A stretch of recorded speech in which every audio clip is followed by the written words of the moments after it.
반갑습니다. 하부경제TV입니다. 네, 이케입니다. 오늘 주가는 0.6% 밀렸고요. 종가는 46,450원. 계속 같은 자리에 걸려있죠. 네, 시장이 뭐 힘을 주는 그런 턴은 아니죠. 지금 명절 연휴 코앞이고 또 셧다운 이야기 나오고 있고 오늘까지는 또 매도를 해야 이제 출금이 또 명절 전에 가능하기 때문에 오늘 같은 날은 이제 매도 심리가 조금 더 강해질 수 있는 그런 날이죠. 보시면 뭐 미래 쪽 매수가 조금 들어왔고요. 키움은 거의 1대1입니다. 딱히 뭐 오늘 캔들도 마찬가지이고 2차전지도 마찬가지였지만 대부분의 대형주들이 별다른 방향성을 잡진 않았거든요. 약간의 방치죠. 전날 코스피도 마찬가지고 외국인 선물도 굉장히 큰 규모로 들어왔는데 그거랑 비교를 하면은 매도가 안 나왔죠. 코스피 쪽 뭐 장 마감할 때 거의 플러스 50억 정도였고 선물도 매도가 아니었는데 뭐 셧다운 같은 거는 뭐 어차피 나중에 시간이 지나면은 합의가 될 거니까 합의만 되면 되는 거잖아요. 네, 그 이슈는 너무 달코 다른 뭐 악재다라고 봐야겠죠. 단기 악재죠. 네, 오히려 그런 이슈로 시장이 밀린다라고 하면은 시장은 뭐 조정에 대한 명분을 가져가긴 하겠지만 기회죠. 네, 결과가 있는 이벤트잖아요. 결과가 어떻게 될지 뻔히 알고 있는. 미국이 뭐 1년, 2년 내내 그냥 계속 셧다운 상태로 그냥 유지가 되겠습니까? 아니겠죠. 과거에도 셧다운이 없었던 적도 과거에도 셧다운이 있었잖아요. 그때도 그냥 늘 똑같은 패턴. 그러니까 시장이 거기에 이제 학습이 되어 있는 겁니다. 그러다 보니까 뭐 그렇게까지 큰 반응을 하진 않았는데, 뭐 내일 봐야겠죠. 오늘 어떻게 되는지 한번 보고, 미국 시장이 최근에 또 많이 오르고 했으니까, 걔네도 조정을 줄 만한 명분이 필요할 수 있거든요. 그때 만약에 이제 우리나라 시장이 뭐 연동돼가지고 같이 좀 밀려 내려온다라고 하면은 그동안 못 샀던 거 저렴하게 살 수 있는 기회다라고 저는 생각을 합니다. 전날에 이제 중국의 전고체 배터리 종목들이 우르르 상한가 같다라고 이야기를 드렸잖아요. 어떤 이제 R&D 관련해가지고 이 논문이 네이처에 또 게재가 됐다라고 해요.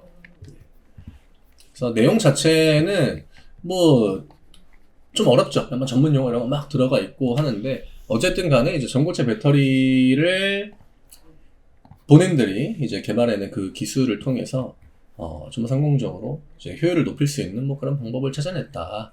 아직 상용화까지 연구 단계에 있는 거에는 좀 격차가 있긴 하죠. 그렇지만 전고체 종목들 첫날에도 중국 시장에서 뭐 크게 반응을 했고 미국 시장에서는 오르진 않았거든요. 그래서 언제든지 저는 뭐 미국 시장이 됐든 우리나라 시장이 됐든 반응할 수 있는 그런 시기다라고 생각을 하고 전날 이제 나왔던 내용은 간략하게만 설명을 드리면은 일단 에너지 밀도가 리튬이온 배터리 2배 이상이라고 해요. 그 다음에 충방전을 500회 이상 했는데 그 후에도 성능이 굉장히 안정적이었다라고 합니다. 그리고 배터리에다가 못을 박았는데 그래도 폭발이 없었다라고 해요. 그 다음에 120도 고온에서도 화재가 일어나지 않았다. 우리나라 요즘에 또 배터리 화재 뭐 이것 때문에 이제 말이 많았는데 이게 만약에 이런 틀대로 진행이 된다라고 하면요. 일단 전기차는 당연히 주행거리도 늘어나고 안정성도 늘어날 거고 그 다음에 이제 드론이나 뭐 항공 모빌리티 이쪽에서도 공중에 뛸 수 있는 시간이 2배 이상 늘어나겠죠. 그 다음에 이제 최근에 또 주목을 많이 받고 있는 ESS 쪽도 사이즈를 현저하게 줄일 수 있습니다. 효율을 굉장히 높일 수 있죠. 이게 뭐 데이터 센터나 이제 이런 부분, 뭐 친환경 발전 이런 데서도 많이 이제 쓰이는데 결국 공간을 차지하고 부피를 차지하는 거 거기에서 이제 ESS 같은 경우에는 부피를 좀 줄인다, 소형화 시킨다라고 하는 거 굉장히 이제 획기적으로 또 개선을 해 나갈 수 있는 그런 부분인 건데 결국 전기차 배터리 쪽에서는 어쨌든 간에 열폭주잖아요. 그게 이제 가장 문제였던 거고 또 중간에 이제 주행거리가 좀 짧았던 거 그런 것도 이제 문제였던 거고 그래서 뭐 다들 아시는 것처럼 전고체의 장점은 여전히 부각이 그냥 그대로 되고 있고요. 어쨌든 간에 내구성이나 이런 것들이 좀 잘 개선이 된다라고 하면 전고체가 상용화 됐을 때 플러스 효과는 굉장히 크겠죠. 그럼 그때는 전기차 수요도 늘어날 수 있고 우리가 지금 그런 것들을 기다리는 거잖아요. 그렇죠? 뭐 물론 원가나 이제 이런 부분들에는 아직 좀 더 해결을 해야 되는 그런 이슈가 남아있긴 합니다만 중국이 어쨌든 간에 전고체 쪽에서 뭐 기술이 워낙 좋은 또 나라니까 그쵸? 예, 기술적인 돌파구를 좀 보여주지 않았나.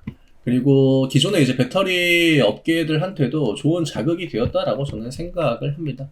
그래서 중국이야 뭐 지금 2차전지 쪽에서는 워낙에 앞서 나가고 있는 그런 국가입니다만 전고체의 그 결국 원료를 공급하는 이스케 입장에서는 뭐 중국이 됐든 미국이 됐든 누구라도 빨리 해가지고 경쟁 구도를 만들고 또 공급할 수 있는 기회를 만들어내는 거. 그러면 주가는 충분히 위로 반응할 수 있다. 오늘 이차전지가 전체로 좀 밀리긴 했습니다만 낙폭이 크지 않아요. 0%, 뭐 1%. 지금 퓨처엠이 오늘 리포트가 또 나왔는데 컨센을 90% 정도 상회할 것 같다라고 합니다. 지금 흐름도 굉장히 좋죠. 추세가 굉장히 명확하고 저점도 깨지 않고 고점도 쭉 올려나가고 있는데 뭐 금리 인하에 대한 기대감이 그대로 유지가 되고 있는 가운데 반도체나 바이오가 조금 힘이 밀릴 때 그럴 때 이제 이차전지가 언제든지 또 틈을 비집고 들어갈 수 있죠. 기본적으로 지금 바이오가 힘이 빠집니다. 제가 전날에 이제 이차전지 영상 찍을 때도 이야기를 드렸지만 알테오젠에서 반등이 나온 거 이게 과연 무슨 의미가 있겠느냐. 오히려 이스케 차트가 지금 흐름만 놓고 본다라고 하면은 훨씬 더 위로 들어올리기 편한 구도다. 얘뿐만이 아니잖아요. LG엔솔도 마찬가지고 SDI도 마찬가지고 퓨처엠도 마찬가지고 LNF도 마찬가지고 이게 좋죠. 이런 종목들이 어제 약간 반등과 같은 그런 움직임을 보여준다라고 해가지고 딱히 뭐 주도권이 넘어갔다라고 보긴 힘들죠. 지난주에 바이오가 많이 밀렸으니까 우선적으로 반등이 나온 거고 오늘 또 실적 기대감이 있는 유한여행 같은 종목들이 그냥 양봉을 보여주거든요. 이런 식으로.